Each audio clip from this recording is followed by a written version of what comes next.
Hi guys, Bomber here. Welcome back to the channel, and today we'll be taking a look at a new deck which has emerged into the meta. Got recently a patch, the 1.6 patch, and before the meta was too oppressive, with aggro being too consistent in the form of Darius aggro, and decks which counter that aggro strategy, like control decks, for example Anivia control, and so mid-range didn't have really a way to shine into the meta, but right now, since both aggro and the control were nerfed in some sense, the mid-range strategy is kind of emerging, and probably the best and most consistent one is the Sejuani mid-range Frostbite. So without further ado, let's take a look at the deck. So in the deck we are running 3 copies of Ashe and 3 copies of Sejuani. They are very strong champions by their own, and also they synergize with themselves, because if Sejuani, for example, is another activation for Ashe, and when Ashe is leveled up, and also Sejuani is leveled up, they basically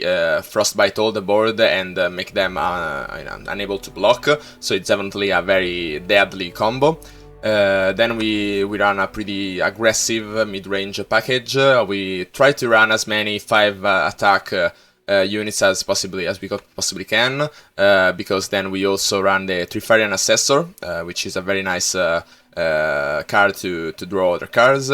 Then we also run the Reckoning in a one-of to like counter some discard decks, some aggressive decks that have been emerging also. Kato the Arm is a very value intrinsic card. Then yeah, that's probably the other cards are another time. 5 attack units. Kindly Tavern Keeper is in a matchup when again you are pretty much on the defensive side, and so you want to stabilize and get away from their reach, like for example against burn decks. Then Archwines is a very powerful trick. It helps level up faster the Ashe, as well as some other cheap units, like for example the Iceveil Archer, which is a very nice tempo card, definitely a utility card, and as well also helps to level up the Ashe, as well as Brittle Steel, which in the early game can help you stabilize against aggressive decks. So yeah, the deck plan is pretty simple, and yeah, let's... oh, also the Culling Strike is... for all those champions, like for example the Azrael in the matchup against the control, Azrael Karma, for example, or even some Thrashes that have been playing currently, so yeah, it's to clear all those threats. So yeah, let's take a look at the deck in action. Okay, we're up against My Very Being in what seems to be a mirror match. So since we are in the mirror match, which is kinda common because since this is the best deck currently on Mobalytics, a lot of players are net decking and having this deck as well, so it's very important to know how to play the mirror. So for example, the Reckoning is not very strong because obviously our opponent will have other 5 attack units. Then yeah, you want to be either the aggressor or the defensor, so probably Free of the North is not big value right now. We don't. It's better to draw into it rather than keeping it into the hand. And then yeah, we have a pretty much smooth curve. The 1 mana, the Homan Oak could help. But yeah, we do see all 3 copies of Trifarian Glory Seeker, which is definitely a very powerful card. Probably should be nerfed to be a 4/1 only, because it's still definitely viable at 4, but it's a bit toned down to not help with the synergies of this deck. For example, for the Trifarian Assessor or the Reckoning, which we did redraw, which is kinda bad. But yeah, so then probably take the open attack. We don't want to let him develop. Yeah, because he could have developed something like this. And then, yeah, we probably go for the Horizon Trapper to help us get the Enraged Deity as fast as possible. It's much better to play it on curve, because for example you can go on turn 6 with an Enraged Deity and the Cat of the Arm, for example, to stay on curve. Probably next turn we will still go for Trifarian Glory Seeker and Trifarian Glory Seeker right now. We do take a bit of damage, but it's better to trade them afterwards with the Trifarian Glory Seeker, rather than, for example, trading the Enraged Yeti for them. because you, especially in the mirror match, you should be looking at the raw value of stuff. For example, this is probably a bad move. Cunning Strike. It's also true that it doesn't really have many, how can I say, targets for these, and probably he wanted to prevent a block, but either way, I would not have blocked that. But yeah, so now we, as I was saying, it's especially like important to look at the value, the raw value of stuff. So for example, right now we are trading 2 mana worth of units for a 3 mana worth of units, so we are definitely on top for that. So we could expect an Archwind, so let's probably develop first, so that if he keeps mana for the Archwinds, he still loses a bit. Okay, so we can basically trade everything. Okay, and our opponent surrendered. Yeah, the Trifire Glory Seeker is definitely very, very strong.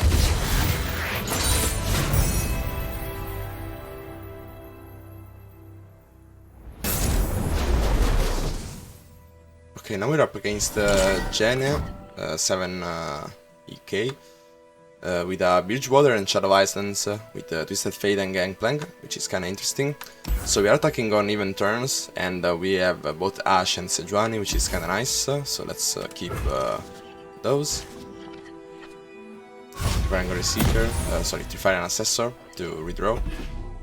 And also the 1-drop of an Oak, which is kinda nice.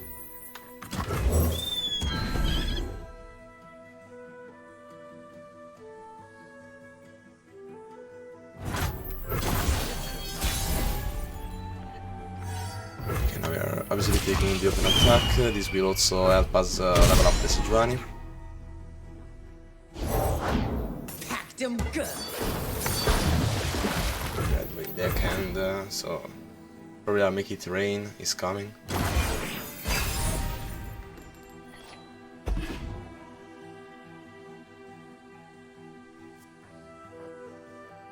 We'll probably play the Candlelit Tavern Keeper only for curve reasons, to get our body in play, since I'm expecting this will be kind of a control deck.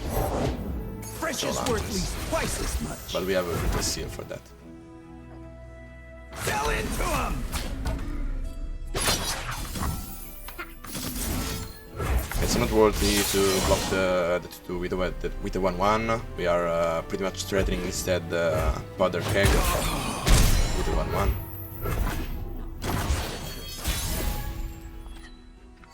Okay, now probably want to play the Ashe first, because attacking with air is important as we level her up faster.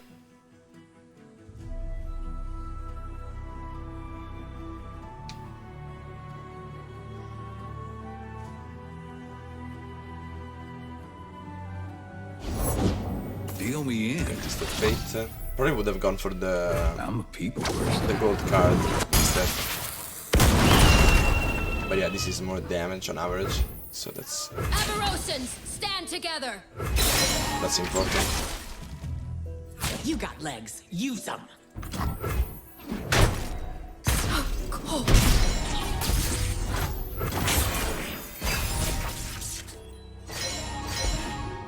We traded the Ashe, but again, we did kind of have to attack because we level it up faster, and also because we have another one in hand. Tis a sharp tongue you've got there, River Snake. Let's probably Frostbite this Veil Archer. Yeah, the Gangplank. I mean. Winter take you! And then next turn we can trade the Gangplank with Sejuani. Looks like trouble.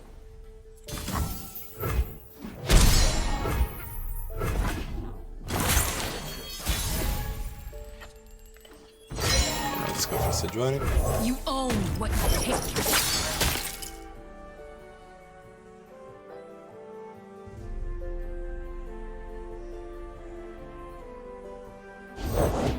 Yeah, you don't want to cross me. Bristle, attack! And then we probably threaten the 2-1, and then let's as well attack with the 3-1. Even if he trades with the 3-3, which he probably will, that's still fine. Warning shot. You die.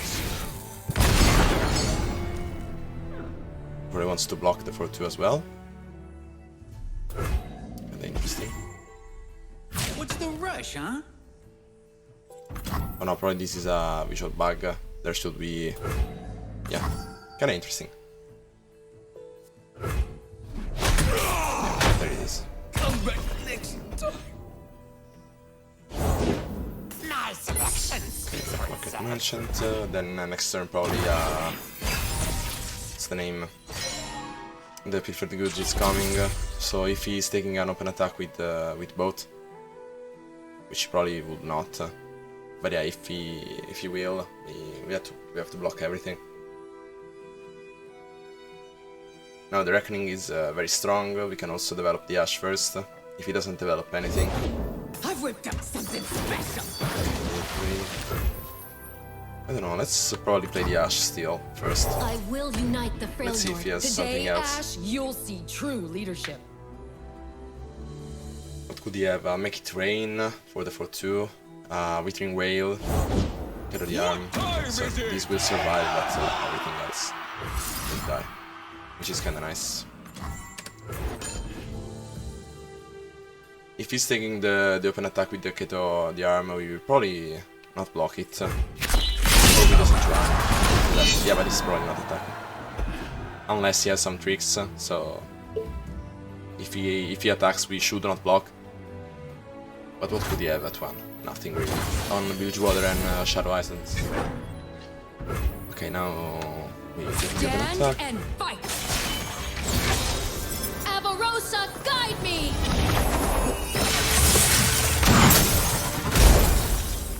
And we pretty much have lethal with Fear of the North if he goes for something. For anything. But yeah, it was kinda risky to... because we had lethal only if we played both of them. And it was kinda risky. He could have a Vengeance, for example. And the most upgraded with Fear of the North. So yeah, let's probably refill our hand a bit. Crystal Arrow is one of them, of course.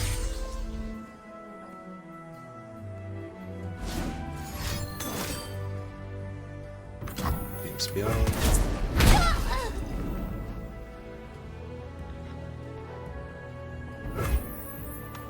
Yeah, let's load up the arrows on Trapper.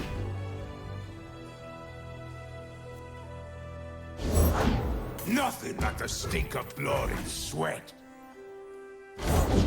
I'll burn for what I've done. If we see that he's going too wide and too big, we can always Crystal Arrow. If he, for example, goes for the Gangplank, which is still not leveled up. So it's not that threatening. Double pay for the next Okay, kill. Okay, he's going for everything, so we did not have a chance to Crystal Arrow, but we can Brutal Steel that. We can trade him with this.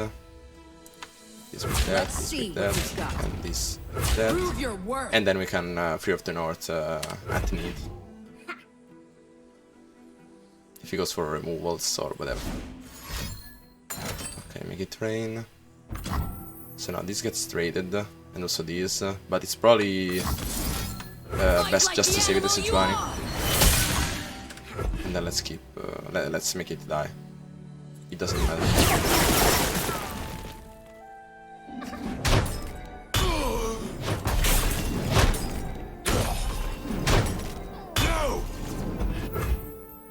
Let's see what you've got.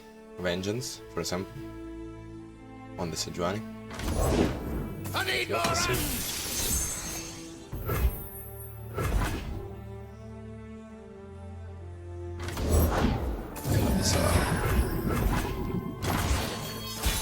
Okay, he's pretty far from the deeps, so let's play the Enraged Yeti first. Let's see if he develops something to block all this stuff.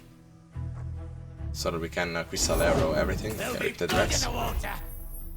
But he didn't activate him. Yeah, but this was probably a misplay, because if he had the warning shot, this would have been much worse for us. But yeah, now everything is frozen and can't block as well, thanks to Ash. Yeah, so that's good game.